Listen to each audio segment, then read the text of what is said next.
Salut à toutes et à tous, c'est Cameron. Alors aujourd'hui je vais faire une vidéo qui est très importante pour moi parce que je pense que c'est une vidéo qui va être tranchante et je pense qu'en plus dans cette société qui est hyper sexualisante etc, je pense que ça peut être très important d'en parler. Le sujet d'aujourd'hui c'est la notion de plaisir, l'intention et le vice.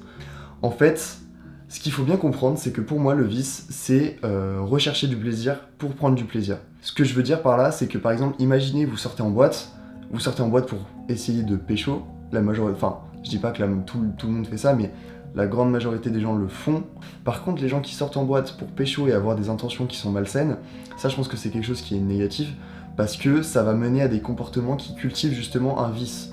Et en fait, les différents types de vices qu'il existe surtout à notre époque, là, en ce moment, dans notre période, avec les réseaux sociaux, etc., ça va être donc tout ce qui est le sexe, le manque d'affection, le manque d'attention. Et en fait, ça, c'est vraiment au centre des problèmes des relations. Et je vais vous expliquer pourquoi. C'est parce que la majorité des gens cultivent ce vice. Et en fait, le truc, c'est que en cultivant ce vice, vous allez attirer naturellement les mauvaises personnes. Quand vous faites les choses pour prendre du plaisir, mais pas vraiment pour passer juste un bon moment, et que ça se fait pas naturellement, ce qui va se passer, c'est que vous allez conditionner votre cerveau à être attiré par ce genre de choses. En fait, vous allez associer le plaisir à une personne. Et en fait, le problème derrière ça, c'est que du coup, quand vous allez parler à quelqu'un, vous allez lui parler un peu par intérêt. Par exemple, imaginons vous rencontrez quelqu'un qui naturellement vous attire sexuellement. En fait, vous allez être attiré plutôt par le plaisir que par ce que cette personne dégage. Et en fait, pour moi, ça ne sert à rien de sexualiser quelqu'un dans le sens où, quand vous sexualisez quelqu'un naturellement, ça veut dire que vous êtes attiré par le plaisir que cette personne va vous donner plutôt que vraiment par cette personne. Et donc, en faisant ça, vous allez naturellement vous diriger vers des partenaires qui sont eux aussi attirés par le vice. Et en fait, ça fait que vous allez rentrer dans des schémas où vous allez être attiré par des personnes qui sont attirées également par le vice. Donc vous allez être, essayer de combler quelque chose qui ne se comble pas, parce que le vice c'est quelque chose que tout humain naît avec, mais que vous cultivez, dans le sens où si vous naissez avec et que vous ne le cultivez pas, vous aurez presque pas de notion de vice. Mais par contre, si vous naissez avec et que vous le cultivez par la pornographie, par la recherche de plaisir, en fait, il faut que le plaisir ce soit une conséquence. Il faut que ce soit une conséquence du truc de passer un bon moment et pas l'inverse. Il faut pas que ce soit en mode, ok, je vais passer un bon moment si je prends du plaisir. Et en fait, naturellement, vous allez être, vous retrouvez dans des relations qui ne vous satisfont pas parce que vous-même, vous n'êtes pas prêt à être dans une relation en fait qui est saine parce que vous n'êtes pas attiré par les bonnes choses. Et en fait, je pense que quand vous vous mettez dans une relation, il faut être attiré vraiment par la personne, ce qu'elle dégage, sa bienveillance, son empathie, et en fait, pour les qualités qui vous touchent. Et c'est là où justement que la phrase existe, la phrase du coup, on attire ce qu'on est, elle existe. C'est dans le sens où, si vous n'avez pas confiance en votre partenaire, c'est que potentiellement, vous n'êtes pas non plus digne de confiance. Donc, il faut aussi se remettre en question, être en mode, ok, est-ce que moi je suis attiré par ce genre de choses? Et là, et si vous vous rendez compte que oui, alors dans ce cas-là, il faut changer, il faut être en mode, ok, qu'est-ce que je vais faire pour arrêter de le faire et pour arrêter d'être attiré par les mauvaises personnes, parce que j'ai envie d'avoir des relations saines. Le vice, c'est quelque chose qui va vous manipuler, dans le sens où, si vous n'êtes pas capable de contrôler votre vice, il n'y a rien, en fait, probablement personne ne pourra vous faire confiance. Dans le sens où, si vous êtes attiré par le vice et par le plaisir, ce qui va se passer, c'est que les gens qui vont vous rencontrer sentimentalement vont se dire, ok, putain, cette personne, elle est attirée par ça, je me sens pas trop à l'aise. Genre, à tout moment, en fait, la fille, sur une question de pulsion, elle va me tromper, tu vois.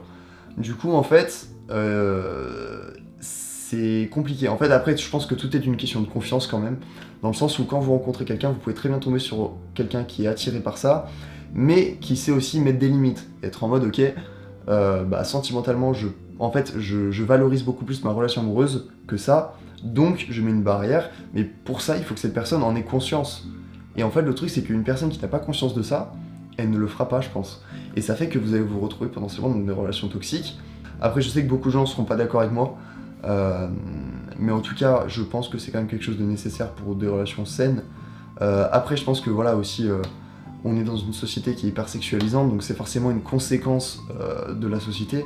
Parce que par exemple, vous allez sur les réseaux sociaux, direct, y a des meufs qui se mettent à moitié à poil, c'est compliqué, parce que en soi, il y a des filles qui le font de façon saine, parce qu'elles le font uniquement en mode, bah regardez mon lifestyle, ou alors regardez mon corps, mais de façon non objectifiante. Mais malheureusement, dans l'ère de ces réseaux sociaux, il y a aussi beaucoup de filles qui le font en mode bah voilà, regardez et je me sexualise, etc. Mais parce que généralement, c'est des filles qui n'ont pas confiance en elles ou alors qui simplement. Ouais, sinon il y a aussi des filles qui vont faire ça aussi pour le côté plutôt financier, dans le sens où peut-être qu'elles ont des plateformes et dans ce cas-là, elles vont vraiment être en mode ok, bah je vois vraiment que ça comme une façon de gagner de l'argent, mais dans tous les cas. Bah, du coup, c'est de la cyber-prostitution. Donc, c'est pas non plus quelque chose de sain. Et je pense que quand on est vraiment sain dans sa tête, il y a vraiment très peu de chances qu'on finisse dans ce genre de choses. Après, l'intention, c'est aussi le centre de cette vidéo. C'est quand vous allez rencontrer quelqu'un, il faut que votre intention, elle soit pure. En fait, il faut que vous n'ayez aucune intention. L'intention pure, c'est de n'avoir aucune intention. Ou alors... En fait, je pense qu'il n'y a pas d'intention, dans le sens où quand vous aimez quelqu'un, il n'y a pas d'intention parce que vous l'aimez, donc vous êtes naturellement bienveillant et empathique envers cette personne. Et donc votre intention inconsciente, c'est de prendre soin de cette personne. Mais c'est une intention qui est en conséquence du fait que vous l'aimez. Par contre, si votre intention c'est de prendre soin de cette personne parce que vous avez besoin d'amour, parce que vous voulez faire en sorte qu'elle vous aime, parce que vous essayez de contrôler le futur, en fait votre intention elle n'est pas saine. Puisque votre intention, en fait, c'est simplement de recevoir pour un plaisir personnel. Et aussi, je vais parler d'une chose qui est très importante, c'est que quand vous êtes à la recherche de plaisir, ça veut dire que dans votre vie, vous êtes perdu. Ça veut dire que dans votre vie, vous ne vous sentez pas utile. Si vous êtes en constante recherche de plaisir par-ci, par-là, c'est pour vous divertir. En fait, c'est pour combler un vide. Et ça fait que je vous jure, quand vous comprendrez, genre vraiment, je vous le dis, hein, moi je suis passé par ce truc-là, genre de toute façon on a tous fait des erreurs, personne n'est parfait, et c'est aussi pour ça que je fais cette vidéo, c'est que en fait c'est simplement dans le but d'aider, mais ce que je veux dire c'est que je suis passé par là, et en fait je me suis rendu compte que quand je me suis senti carrément utile, en fait tout a switch en fait dans ma vie, dans le sens où en fait je m'en foutais. Je m'en foutais des filles, je m'en foutais du sexe, je m'en foutais de sortir pour aller pécho. En fait, je m'en foutais complet. Mais en fait, je pense que c'est ça une relation saine avec soi-même et avec les autres. Et depuis, moi, je vais beaucoup mieux parce que pour parler un peu de mon expérience personnelle, pour le peu de personnes qui me connaissent et à qui j'ai vraiment du coup fait le détail de ce qui s'est passé dans ma vie. Mais du coup, moi, j'ai eu des problèmes potentiellement avec ma famille. Dans ma toute première relation, je me suis fait tromper 2 fois, c'était hyper compliqué. Et en fait, ça s'est terminé. Et après... j'avais encore des problèmes avec ma famille, j'ai eu des problèmes avec ma soeur, j'ai eu des problèmes avec ma mère. Et après, j'ai eu une deuxième relation où dans cette relation, impossible d'avoir confiance en la personne et impossible d'avoir confiance en moi parce que les choses se sont mal faites, pas de façon authentique et ça fait que ça n'a pas marché. Et du coup, en fait, j'ai développé des troubles d'anxiété généralisés.